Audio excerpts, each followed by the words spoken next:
My name is Colonel Demi Poole, 45 years old, United States Army. The night they handcuffed me on stage, my father raised his glass and smiled. I reported her. Flashes blinded me. Whispers branded me traitor. But the scanner, the orders, the rangers would tell a different story. What would you do if betrayal came from your own blood? Comment below and subscribe. My name is Colonel Demi Poole. At 45 years old, I've spent more than 2 decades wearing the uniform of the United States Army. By the time you've served that long, the rituals of the profession get etched into you. Boots polished without a scuff, brass shine to mirror finish, chain of command treated as holy writ. Some people joke that the Army is just a series of checklists stapled together by tradition. But when those checklists have kept convoys alive in Kunar province and supply routes moving through Baghdad, you learn never to take them lightly. Quiet competence has always been my only real armor. What I didn't expect was that the fiercest enemy I'd ever face would be seated at my own family's table. My father, Harold Poole, had worn the uniform once too. He'd been a supply sergeant in the Cold War years, the man who signed off on rations and checked every box of bolts that came through the warehouse. He was good at it, but when his career stalled, bitterness calcified where pride should have been. The Army had been his whole identity. Losing it left a wound he never stopped picking. By the time I earned my commission, he'd already decided I was less a daughter than a reminder of everything he believed had been stolen from him. I still remember being 12, sprinting home from the rifle club in Charleston with a youth marksmanship trophy clutched to my chest. I'd earned it. Hours of steady breathing, trigger discipline, sore shoulders from an M22 that felt heavier than my arms could manage. I dropped it on his lap, expecting pride. Instead, he turned it in his hands like a quartermaster inspecting damaged gear. He grunted, set it on the mantel, and said, "Finally, something came from all my training." Later, when his buddies came over for poker, he pointed at it and boasted, "Taught her myself." My triumph became his prop. It was my first lesson in how recognition could be stolen with a single sentence. The pattern never stopped. When my West Point acceptance letter arrived, my mother cried with joy. My father skimmed it, dropped it on the table, and muttered, "So you'll become one of those arrogant desk writers who ruined my career." My achievements in his eyes were always betrayals of him. He carried that bitterness into every Sunday dinner, where I was tried and sentenced between fried chicken and mashed potatoes. "Your brother works with his head, not his back," he'd say, nodding at Matt's quiet accounting job. Then he'd turn to me in my ROTC uniform. "Rolling in the mud for pennies. For what? So some fat general in air conditioning can tell you where to go?" My mother's silence at the table was its own betrayal, a polite passing of the green beans while my father's words did the cutting. I learned early to keep my discipline by focusing on what I could control. Gear packed right, briefs prepared, soldiers cared for. Over the years, I built a reputation not for speeches but for results. In Afghanistan, I got a ranger company resupplied through a valley the brass had written off as lost. In Iraq, I rewrote a contracting system to block a black market siphon. I wasn't the loudest officer in the room, but when I spoke, people listened because they knew I'd done the work. Quiet authority has its own gravity. That history is why the gala in Washington mattered. The Association of the United States Army had chosen to pin a Distinguished Service Medal on my chest, a heavy, gold-trimmed recognition of 25 years of service. For the younger officers watching, it was a symbol that perseverance and integrity still counted in a profession too often bent by politics. For me, it was supposed to be a moment of vindication. And yet, even before the ceremony began, I felt the familiar chill run down my spine when my eyes found table 12, front and center. My father sat there, hands clenched, jaw tight, refusing to clap while others politely applauded. My mother's napkin fluttered in her hands as if she were trying to wring water from silk. The ballroom glittered with chandeliers, the air heavy with perfume and ambition, but all I could smell was the old Charleston kitchen where his contempt had first cut me. An old chaplain's advice floated back to me. In the storm, be the rock, not the leaf. For years, I had trained myself to be immovable when the winds of arrogance or malice howled. That night in Washington, I repeated it under my breath, a mantra against the chill that clung to me even as the metal was pinned to my chest. I told myself, "This is my day. He can't take it from me." It was a naive thought, because the truth is, when betrayal comes from your own blood, no amount of preparation keeps you safe. I just didn't know yet how far he was willing to go. In the military, disrespect rarely comes in the form of open shouting. It's subtler, more corrosive. Half smiles, sidelong jokes, deliberate exclusions. By the time you've served for decades, you learn how to read a room before the first insult lands. That night in Washington, I felt the shift begin even before the ceremony started. Backstage, aides moved briskly, adjusting podium microphones and checking place cards for VIPs. But when my name came up, the tone bent ever so slightly. A junior officer holding the event program gave me a too bright smile, the kind people use when they're trying to hide something. "Colonel Poole," she said, her voice higher than normal. "They'll be calling you up in just a few minutes. You'll want to be ready." Ready, as if I hadn't prepared for this moment my entire life. Ready, as if a woman with 25 years in service needed a reminder to square her shoulders and walk to the stage. On my phone, a text vibrated from an unknown number. 3 words glowed against the screen. "Just cooperate tonight." No name, no signature, just a command wrapped in menace.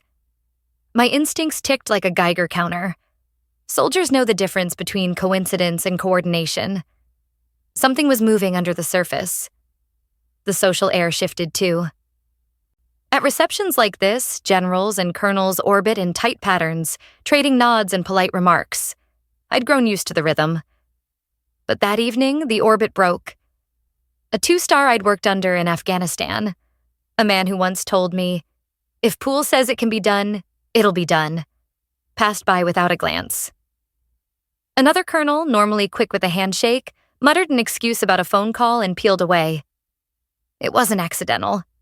People had begun to treat me like a live wire. Too dangerous to stand too close, too risky to acknowledge. At table 12, my father caught every hesitation. I could see it in the set of his jaw, the gleam in his eyes. He thrived on cracks in the facade. To him, my discomfort was a vindication, proof that his judgment had always been right.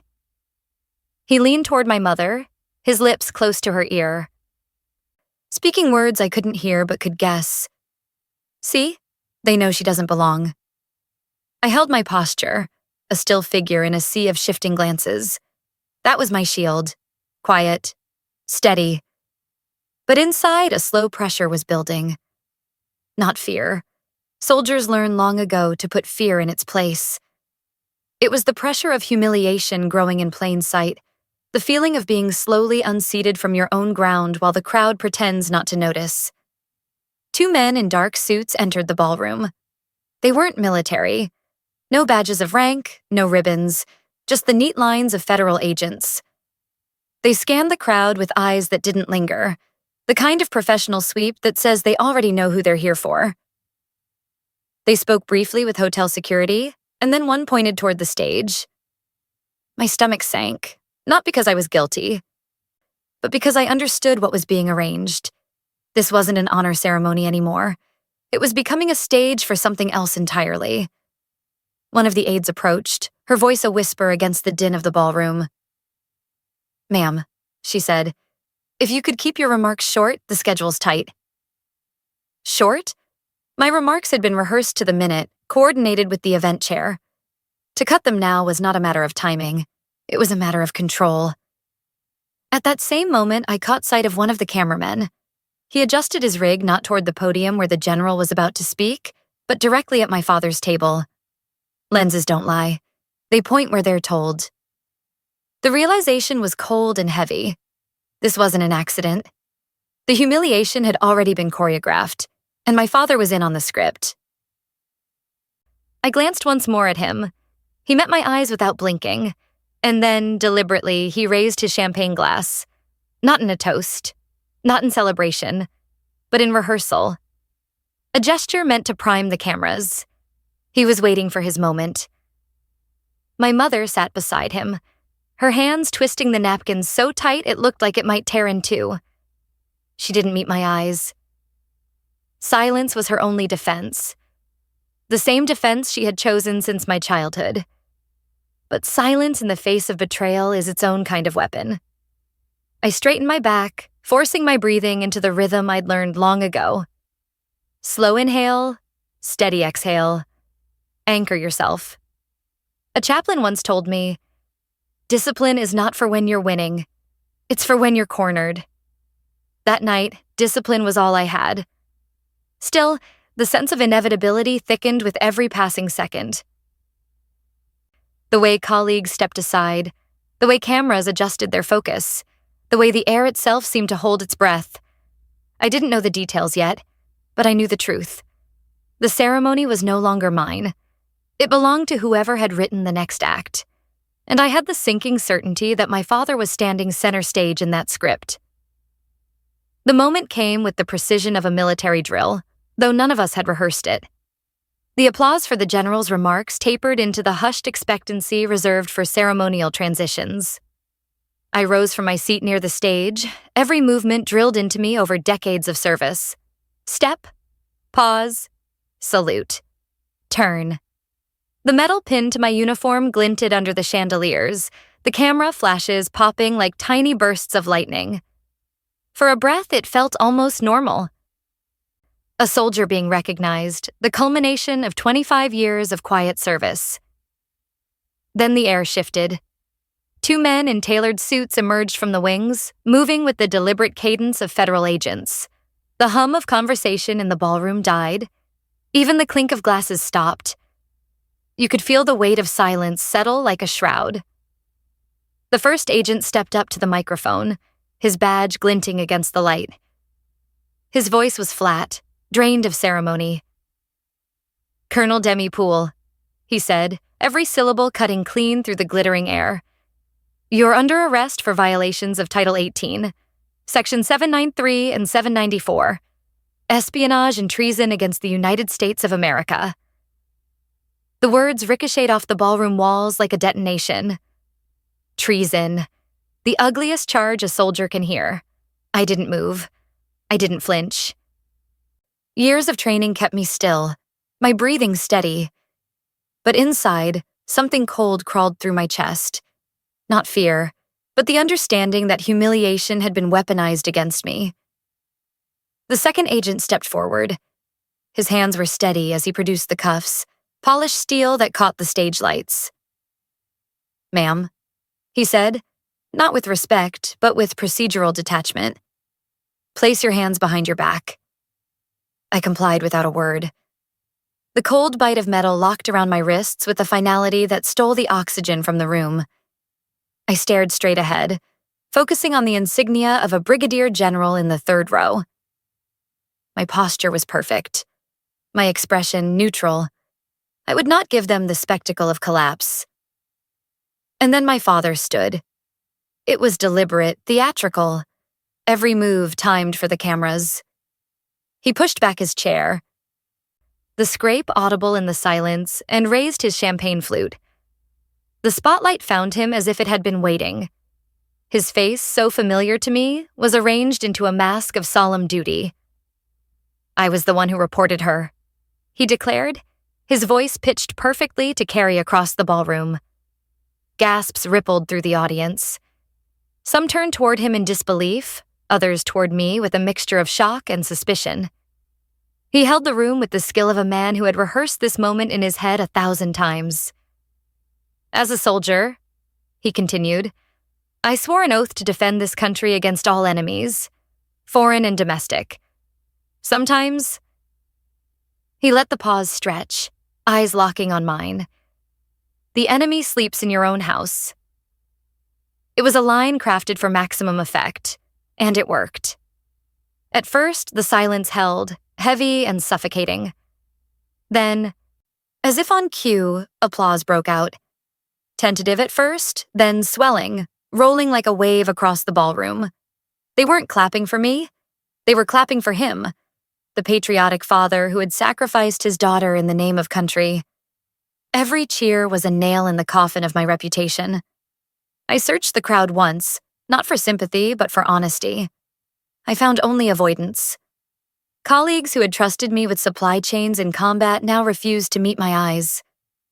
A lieutenant colonel I had mentored lowered his gaze to the floor. The isolation was surgical.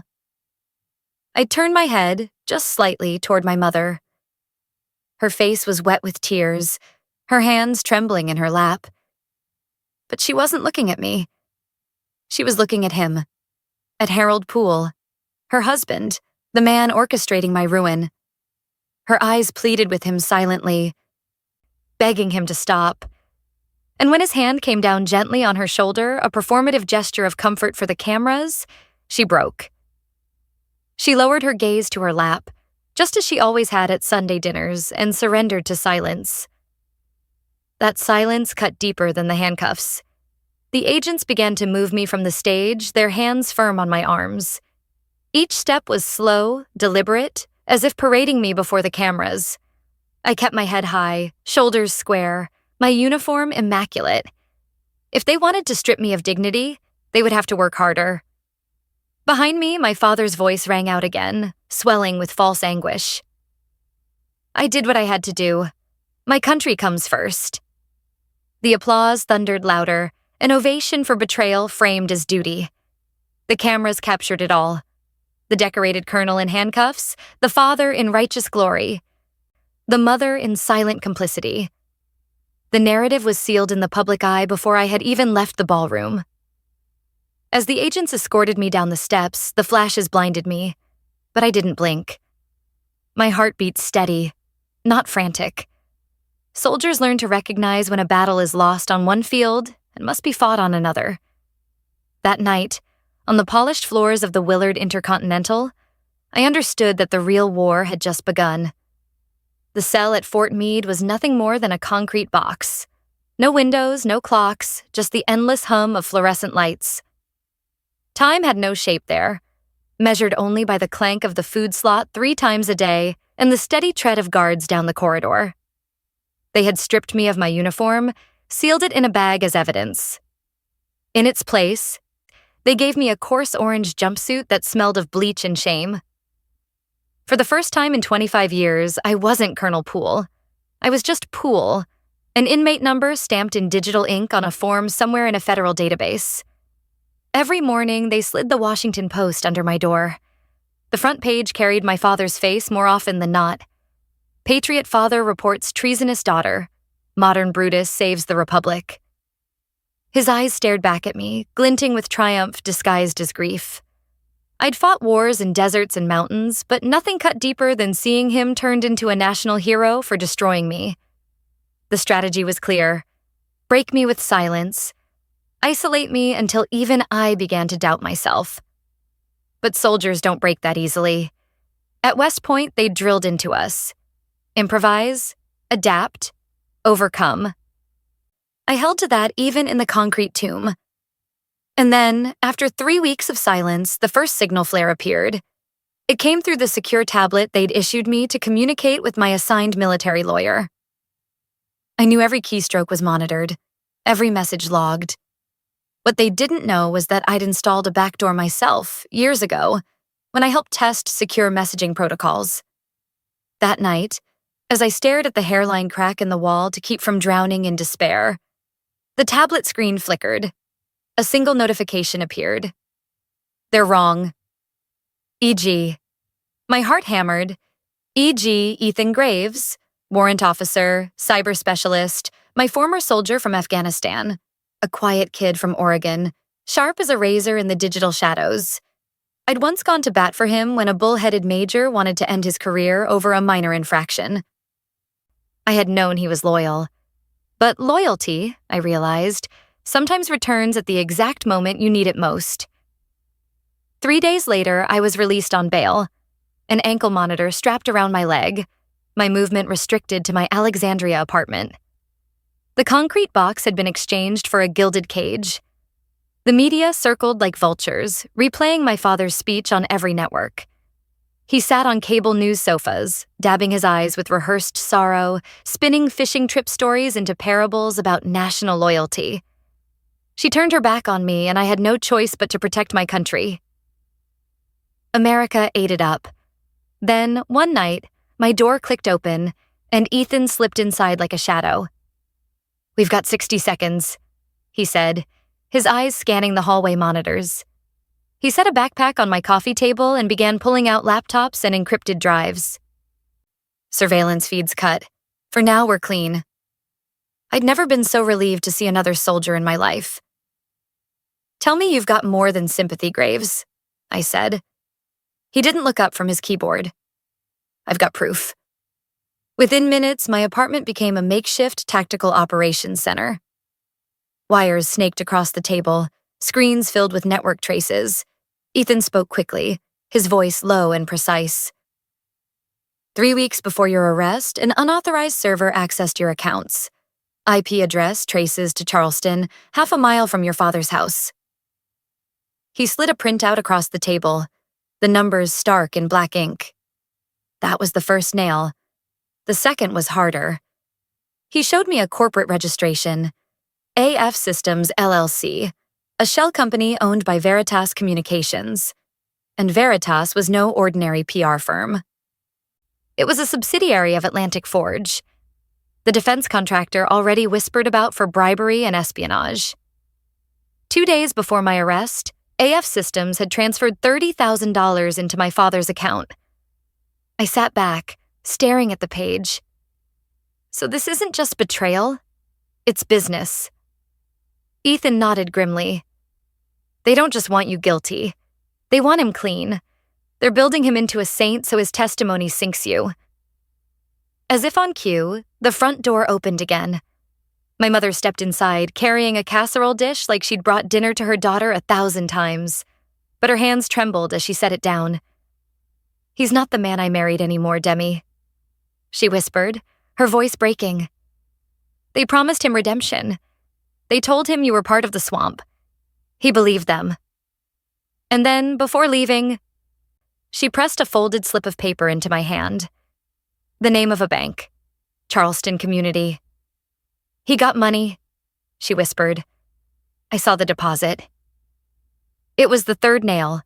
Later that night, I called the one man I still trusted in the Pentagon, General Miller, my old commander. His voice was gravel over a secure line. "Demi, my hands were tied, but you've just given me the missing piece." He paused, then said the words I needed most. "We've been running a quiet probe on Atlantic Forge for 18 months. Your arrest was their smokescreen. Now you're going to be the hunter. I'll get you cover." 2 days later, Ethan decrypted a file sent under Miller's seal. It was a presidential memorandum, retroactive, classified, Operation Evergreen. On paper, it reframed my arrest as part of a sanctioned counterintelligence operation. Legally speaking, I had never been a victim. I had been an operative. When I read those words, the weight of the cuffs, the sting of humiliation, the ovation for my father's betrayal, all of it burned into resolve. The narrative was shifting. Protocol had been invoked, and with it, the ground beneath my father's stage began to crack. The next battlefield was set, and this time, I wouldn't be walking into it alone. The invitation arrived on thick cream cardstock, embossed with the gold eagle of the Association of the United States Army. It was addressed not to me, but to my father. Guest of honor, Charleston Chapter Veterans Gala. The irony burned. The very ballroom where I had been paraded in handcuffs would now host Harold Poole as a patriot, honored for his moral courage. I showed the card to Ethan in our makeshift operations center. He studied it in silence, then looked up. "They're resetting the scene of the crime," he said flatly. "They think they're writing the last chapter." I let out a cold, humorless laugh. Then they've just built us the perfect stage. We worked in near silence the next 48 hours. Ethan's laptop hummed as he built a bulletproof chain of evidence. Bank transfers, contracts, and hacked footage of Atlantic Forge's backroom deals. General Miller's authorization gave us the legal shield we needed. But paper wasn't enough. We needed presence. That's where the Rangers came in. A single secure call to Command Sergeant Major Marcus Thorne was all it took. He didn't ask for details. He didn't ask for clearance codes. He just listened, then said in his steady, gravel-deep voice, "Colonel, you give us time and place. We'll be there." And so, on the night of the gala, the ballroom glittered once again with chandeliers and brass insignias. Generals, politicians, and reporters filled the tables, their uniforms sharp, their smiles sharper. My father walked onto the stage in a tailored navy suit, the same smug satisfaction radiating from his face. He gripped the podium like a preacher about to deliver a sermon. "Duty," he began, his voice amplified across the hushed room, "is the hardest path a man can walk. Sometimes it means sacrifice, even when the cost is blood." He let the words hang. The audience nodded, captivated. Cameras flashed. For a moment, the theater worked. Then the double doors at the back of the ballroom opened. 6 Rangers entered in perfect wedge formation, their boots silent on the carpet, their uniforms immaculate. The gala chatter died instantly. They moved as one, cutting through the crowd without a word, their presence radiating the quiet authority of men who lived and breathed discipline. People shrank back instinctively, eyes wide. At their head was Ethan Graves. He carried a slim black briefcase in one hand, his face calm and resolute. My father faltered, the rhythm of his speech broken. He turned, confusion flickering across his features. "What is this?" he demanded, his voice cracking slightly. Ethan stepped onto the stage with the precision of a soldier reporting for duty. He set the briefcase on the podium and spoke into the microphone, his voice steady, authoritative. "Excuse the interruption, ladies and gentlemen. I carry an order from the Department of the Army." The ballroom fell into stunned silence. Every camera swung toward him. My father took a step back, his color draining. Ethan opened the briefcase, pulled out a sealed manila folder, and held it up. "By presidential memorandum, Colonel Demi Poole's arrest and prosecution are null and void. She was never a traitor. She was an operative executing Operation Evergreen, a sanctioned counterintelligence mission targeting Atlantic Forge." The words hit like artillery. Gasps rippled through the room. My father staggered, his grip tightening on the podium as if it could anchor him. But Ethan wasn't done. He gave a subtle signal to the technician we had placed at the back. The giant screens flanking the stage flickered to life. First came audio, my own voice. "Tell your boss I'm not interested in a clean record. I'm interested in the truth." Then the oily voice of the Atlantic Forge lawyer offering me a bribe for silence. The audience shifted. Horrified. The screen changed. A high-resolution scan of the Charleston Community Bank transfer, $30,000 into my father's account from AF Systems LLC. Then the contract with Veritas Communications, his signature crisp at the bottom, detailing his role as a paid contractor in the smear campaign against me. Finally, the video. Grainy parking garage footage, but clear enough. Harold Poole, briefcase in hand, shaking hands with an Atlantic Forge executive. The room erupted. Shouts, gasps, voices rising in outrage. My father stumbled back, his face a mask of terror. Gone was the patriot, the martyr. Before them stood nothing but a fraud, exposed under the same lights that had once crowned him. The Rangers fanned out silently at the rear of the stage. They didn't touch him. They didn't need to. Their presence was enough. A cordon of discipline, proof that protocol itself had turned against him. The master of ceremonies stammered, trying to restore order. "Ladies and gentlemen, please, please." But it was too late. The illusion was shattered. And then, slowly, deliberately, I walked out from the shadows at the side of the room. My uniform gleamed, brass-polished, fabric crisp. The applause didn't come this time. Only silence, heavy, suffocating silence as I mounted the stage. I stopped directly in front of him. My father's eyes darted, searching for some escape, some last shred of control. But the cameras caught everything. The projection screens froze on the image of his signature. In that moment, the power dynamics that had defined my entire life inverted. He was no longer the man on the stage. He was a defendant, and I was no longer the accused. I was a soldier, restored by protocol and truth, standing tall in the uniform he had once tried to strip from me. The room knew it. The army knew it. And my father, most of all, knew it. The Charleston ballroom emptied that night under a cloud heavier than any storm I had seen in combat. Reporters shouted questions no one dared answer. Generals avoided eye contact, their polished shoes clicking quickly toward the exits. The once adoring audience shuffled out in stunned silence, clutching programs that now felt like artifacts of a lie. For me, there was no triumph, no adrenaline-soaked high. Just the steady, grounding weight of my uniform against my shoulders. I had carried it through deserts and jungles, through the sterile halls of the Pentagon. Tonight, it felt different, like armor restored. My father didn't speak as agents escorted him off the stage. He didn't look back. The cameras caught him hunched, diminished, swallowed by the very theater he had built. His suit looked cheap now, his gestures small. Betrayal had earned him a brief season of applause.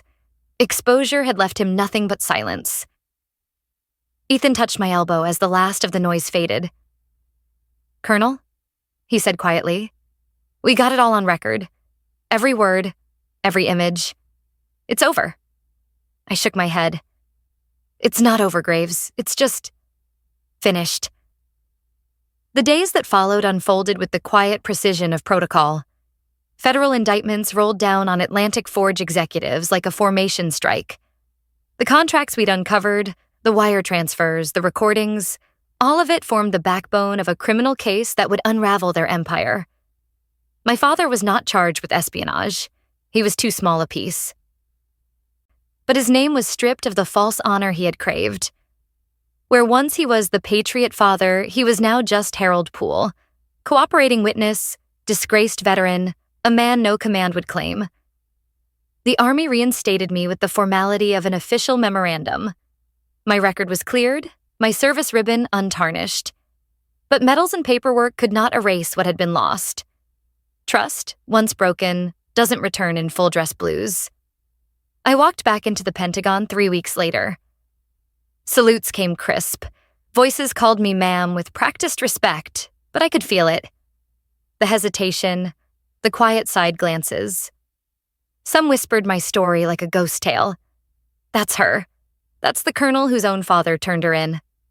Respect, yes, but the kind tinged with caution, as if I were a storm that might roll in again unannounced. And so I chose a different path. I didn't take a flashy command or chase the promotions that had once been my fuel. Instead, I accepted a post at the infantry school training new officers. I wanted to stand in the dusty classrooms and on the rifle ranges where arrogance usually blooms unchecked, and remind the next generation that humility is not weakness. That silence does not equal surrender. In those classrooms, I never told them my full story. They didn't need the headline version. Instead, I taught through detail. Why protocol matters, why every signature is a receipt, why loyalty is only real if it survives in silence. I remember one cadet, fresh-faced and cocky, scoffing when I emphasized discipline over bravado. "But ma'am," he said with a grin, "sometimes you've got to show strength." I looked him square in the eye. "Strength doesn't need to announce itself, Lieutenant. It waits. And when the moment comes, it doesn't need to shout. It just arrives." The room fell quiet. They didn't know my history, but they felt it in my tone. That was enough. As for my family, I drew the line with the precision of a military order. My mother wrote letters. Soft, apologetic, heavy with words about being caught in the middle. I answered once. I told her I didn't hate her. I told her I forgave her silence. But I also told her forgiveness was not the same as return. My life would no longer orbit around their judgment or approval. That theater had closed. The only family I leaned on now was the one chosen in loyalty. Ethan, the Rangers, the men and women who stood not because of blood, but because of bond. They became my circle, my proof that dignity does not need applause to exist. In time, the noise around my case faded. News cycles moved on. New scandals replaced old. The country forgot the name Harold Poole, and that was fitting. For me, the memory would never fade, but it no longer ruled me. Quiet professionalism became my new creed. No gloating, no speeches, just the work of shaping soldiers into leaders who would not mistake arrogance for courage. And sometimes, when the day's training was done, I'd stand alone on the range as the sun set, the acrid smell of gunpowder still in the air. I'd close my eyes and let the silence wash over me. Not the suffocating silence of a cell, but the steady, calming silence of a life reclaimed. That was enough. When the dust finally settled, I found myself standing in quieter places. No press corps, no chandeliers. Just the muted clatter of boots on the training grounds and the hushed discipline of cadets waiting for instruction. My life had narrowed to something simpler, something more honest. The strange thing about vindication is that it doesn't feel like victory. It doesn't taste like triumph. It tastes like silence, cleaner than the silence of a cell, sharper than the silence of shame. It's the silence that comes when the noise of lies finally collapses, leaving only truth standing. I thought often about my father in those days. Not with anger, not anymore. Anger corrodes the vessel that carries it. What remained was clarity. He had spent his entire life chasing significance through theater, through the applause of others. In the end, that pursuit had consumed him. I realized then that respect is not something you claw from others. It's something you carry within yourself, forged through choices made when no one is watching. And sometimes the cruelest betrayals are the very events that force you to see that truth. The cadets would ask questions in class, sharp and restless as young officers always are. "Ma'am," one of them said once, "what's the most important lesson you've learned in command?" I thought for a moment, then answered plainly, "That dignity doesn't expire. That quiet doesn't mean weak. And that competence, not arrogance, is the only authority that lasts." They wrote it down like it was doctrine. Maybe, in a way, it was. I also thought about the Rangers who had walked into that ballroom without a word. They hadn't raised their rifles, hadn't shouted or threatened. Their presence alone had been enough to change the entire gravity of the room.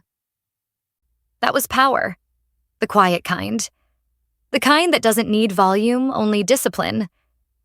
And I remembered Ethan, the kid from Oregon who once nearly lost his career over a petty infraction. I had shielded him then because it was the right thing to do. Years later, he shielded me. That's the circle of loyalty the uniform teaches. That respect isn't owed to a rank, but to the truth of a person. Looking back now, I understand that my story wasn't really about betrayal, though betrayal lit the match. It was about reversal. Not the Hollywood kind, not the kind with explosions and music, but the steady reversal that comes when protocol and truth are allowed to run their course. My father wanted to write me as a villain in his play. Atlantic Forge wanted me to be a pawn in their scheme. But in the end, neither arrogance nor conspiracy could stand against simple receipts. Bank transfers, contracts, signatures, and loyalty written not on paper but in actions. That is the lesson I carry, and the one I offer you. Authority built on arrogance collapses. Authority built on competence endures. So I leave you with a question. Have you ever seen someone underestimated until the truth turned everything around? If this story struck something in you, share it in the comments below. Hit that like button, subscribe, and tap the bell so you don't miss tomorrow's story. And if you know someone who needs to hear that quiet does not mean weak, send this video their way. We share new stories here every single day. Stories of discipline, dignity, and the hidden strength that always, always finds its voice. This was mine. Tomorrow, it could be yours.